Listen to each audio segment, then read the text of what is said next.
সাম্প্ৰদায়িক মন্তব্য কৰি ৰঙাঘৰৰ আলহী অংকুৰ আলী।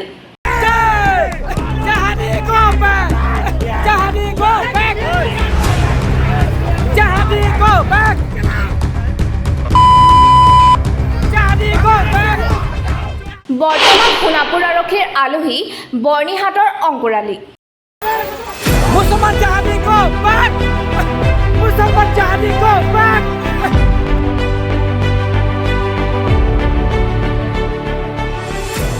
সোণাপুৰৰ বিভিন্ন প্ৰান্তত চলি থকা সন্দেহজনক নাগৰিক তথা অবৈধ বেদখলকাৰীৰ প্ৰশাসনে চলোৱা উচ্ছেদ অভিযান সন্দৰ্ভত সামাজিক মাধ্যমত সাম্প্ৰদায়িক আৰু উচতনিমূলক মন্তব্য প্ৰদান কৰিছিল অংকুৰ আলীয়ে।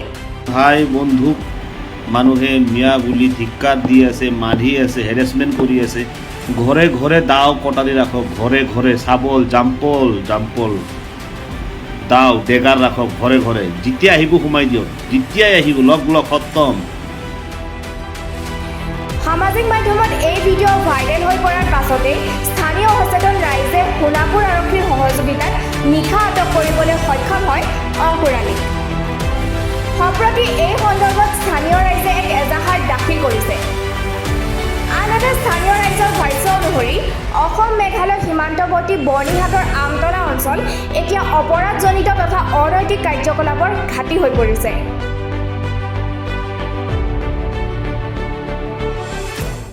আমি যেতিয়া পুলিচে মোকদ্দমা কৰিব যাওঁ সিহঁতে মেঘালয় ফালে পাৰ হৈ যায়। আৰু আজি এটা কি ধমকি দিলে যে আমি যদি তেওঁলোকক যদি অত্যাচাৰ আমি তেওঁলোকক অত্যাচাৰ কৰা নাই, আজিলৈকে চাই আছো। তেওঁলোকে থাকি থাকে আজি অসমখনত কি কৰি পৰিছে। আমাৰ মা ভনী বাইদেউত আজি সুৰক্ষিত নহয়। ৰেপ কৰিছে আমাৰ 3জনীকে, ইয়াতে আমাৰ বড়ো ছোৱালী ৰেপ কৰিলে, মাৰ্ডাৰ কৰিলে, কিন্তু আমি একো কৰিব পৰা নাই। আজি আমি সাৰ পাইছো নেকি? আমি সদায় সাৰ পাই আছো, কিন্তু আজি যিটো ধমকি দিলে আমি কিন্তু চকুৰে চাই থাকিব নোৱাৰো। আমি যদি চাই থাকো এনেদৰে আমি হলো কি, আমি ভীতু, আমি কায়াৰ নহয়, আমি অসমীয়া মানুহ কায়াৰ নহয়। তেওঁলোকে ভুল বুজিছে। আজিৰ পৰা এইটো মেছেজ পাব লাগিব। যদি জেহাদী মেণ্টেলিটি লৈ পেলাই যদি অসমত চলিম বুলি ভাবিছে, তেতিয়াহ'লে আজিৰ পৰা আমি চলিব নিদিওঁ। আমি জাগিছো, আমাৰ অসমীয়া সমাজ জাগিছে।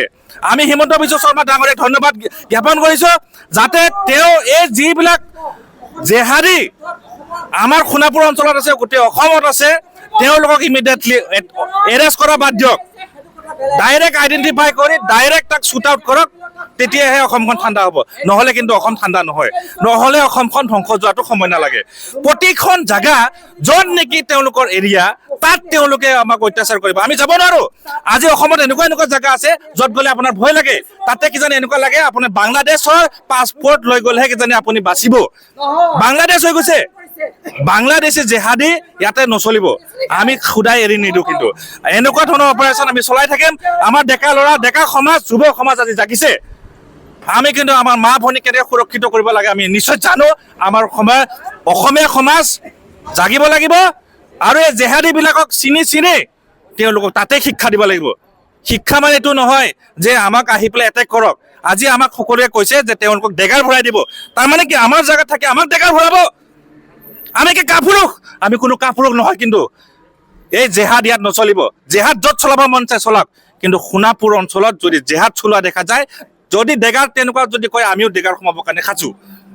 মৰাৰ কাৰণে আমি ভয় কৰা নাই, কিন্তু যদি মৃত্যু ভাবি কৰি দিছে, গীতাত কৈছে যোনে আমাক মাৰিবৰ কাৰণে আহিছে তাক আমাৰ মাৰাৰ অধিকাৰ আছে। অৱগত যিটো কথা কৈছে মানুহক, এইটো এটা আটাইতকৈ আমাৰ সমাজৰ কাৰণে এটা ডাঙৰ এটা বিপদ কথা। যদি তেওঁলোকৰ মনত এই ধৰণে যদি বান্ধি লৈ তেওঁলোকে ঘূৰি ফুৰিছে, তেওঁলোকে যদি ভাবিছে, তেনেহ'লে এইটো সমাজখন ইয়াত বহুত অৰাজকতাৰ সৃষ্টি হ'ব। আৰু ডিমুৰীয়া যদি এইটো আৰম্ভ কৰিছে, তেনেহ'লে ডিমুৰীয়াটো এই ঘটনাবিলাক সমাজত গোটেইখিনি বস্তু এইটো প্ৰভাৱ পৰিব। আৰু এইটো হ'লে আমাৰ মাজত যিটো সম্পৰ্ক আছে, যিটো আমাৰ সম্প্ৰীতি আমি কথা কৈ আছো, এই সম্প্ৰীতি অটুট নাথাকিব, এইটো ভাঙি যাব। আৰু এইটো যদি হয়, এই আৰম্ভ হৈছে, তেওঁলোকে কৰিছে।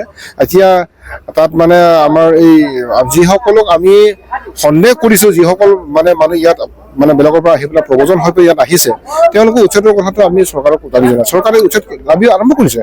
এই মুহূৰ্তত তেওঁ যিটো উচতনিমূলক কথা কৈছে, ইয়াতো সাংঘাতিক ধৰণে অন্যায় হৈছে। আৰু এইটো মানুহৰ শাস্তি পোৱাটো জৰুৰী বুলি ভাবোঁ। আৰু চৰকাৰে বা এইটো প্ৰশাসনে তেওঁক উচিতভাৱে তেওঁলোক পদক্ষেপ লৈছে। আমি বিচাৰোঁ এনেধৰণৰ মানুহবিলাকক উচিত শাস্তি দিবই লাগিব, আৰু শাস্তি দিয়াৰ দাবী আমি তুলি আছোঁ। ডিমুৰিয়াত এতিয়া কেইবা জাগাতো আছে, তাৰে ভিতৰত তেখেতে যিটো বৰ্ণি আমতলা যিখন গাঁও আছে, তেওঁ নিজেও কৈ আছে যে বৰ্ণি আমতলাত থাকোঁ, মোক কি কৰে চাওঁ, আৰু যিসকলে মোক এই কথাবিলাক ক'ব আহে তেওঁক আমি চুৰিৰে সানি পেলাই মানে নিষেধ কৰিম। আৰু সকলোকে আহ্বান কৰিছে, তেখেতে দা কুঠাৰ যি আছে হাতত লৈ পেলাই তেওঁ সাজু হৈ থাকিবৰ কাৰণে তেওঁ আহ্বান জনাইছে। এইটো আমাৰ কাৰণে কোনো কাৰণে ভাল কথা নহয়, আৰু সামাজিকভাৱে ই এটা ডাঙৰ প্ৰভাৱ পৰিছে। গতিকে আমি এই কথাটো কেতিয়াও মানি ল'ব নোৱাৰোঁ, আৰু বেয়া হৈছে। আৰু এনেকৈ প্ৰভোকেট কথা কোৱা মানুহবিলাকক আমি আইনে তাক শাস্তি দিয়াটো দৰকাৰ বুলি ভাবিছোঁ।